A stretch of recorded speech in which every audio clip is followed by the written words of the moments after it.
சட்டமேதை அண்ணல் அம்பேத்கருடைய 135வது பிறந்த நாள் நாடு முழுவதும் அதே போல உலக நாடுகளின் பல்வேறு இடங்களிலும் இன்று கொண்டாடப்பட்டு வருகிறது.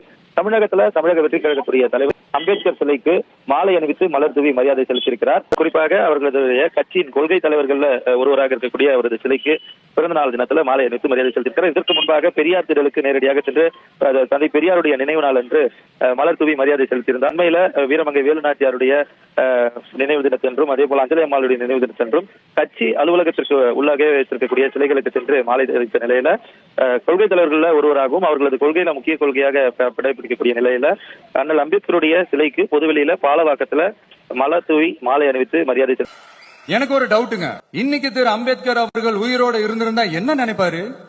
இன்னைக்கு இருக்கிற நம்ம இந்தியாவை பார்த்து அவர் பெருமைப்படுவாரா, இல்ல வருத்தப்படுவாரா, இல்ல அப்படியே வருத்தப்பட்ட எதை நினைச்சு வருத்தப்படுவாரு? இன்னைக்கு நம்ம நாடு முழு வளர்ச்சி அடையணும்னா ஜனநாயகம் காக்கப்படணும். அந்த ஜனநாயகம் காக்கப்படணும்னா அரசியல் அமைப்பு சட்டம் காக்கப்படணும். அதுக்கான பொறுப்பு அந்த கடமை நம்ம ஒவ்வொருத்தருக்கிட்டையும் இருக்கணும்னு தோணுச்சு. அந்த பொறுப்போடும் அந்த கடமையோடும் தான் இதை நான் ஆணித்தரமா சொல்றேன். ஜனநாயகத்தின் ஆணிவேர் ஃப்ரீ அண்ட் ஃபேர் எலெக்ஷன்ஸ், சுதந்திரமான மற்றும் நியாயமான தேர்தல். தேர்தல் நியாயமா நடக்கலன்னு நான் சொல்ல வரல, பட் சுதந்திரமாகவும் நியாயமாகவும் தான் தேர்தல் நடக்குது அப்படிங்கிற அந்த அசைக்க முடியாத நம்பிக்கை நம்ம ஒவ்வொரு இந்தியனுக்கும் இருக்கணும்னு தோணுச்சு. ஏப்ரல் 14 அண்ணல் அம்பேத்கர் அவர்களுடைய பிறந்த நாள். அன்னைக்குதான் நம்ம ஒட்டுமொத்த இந்தியர்களுக்குமான ஜனநாயக உரிமைகள் பிறந்த தினம். அதனால அந்த டேட்டை இந்தியாவோட ஜனநாயக உரிமைகள் தினமா அறிவிக்கணும் அப்படின்றத என்னுடைய இன்னொரு தாழ்மையான ஒரு வேண்டுகோள்.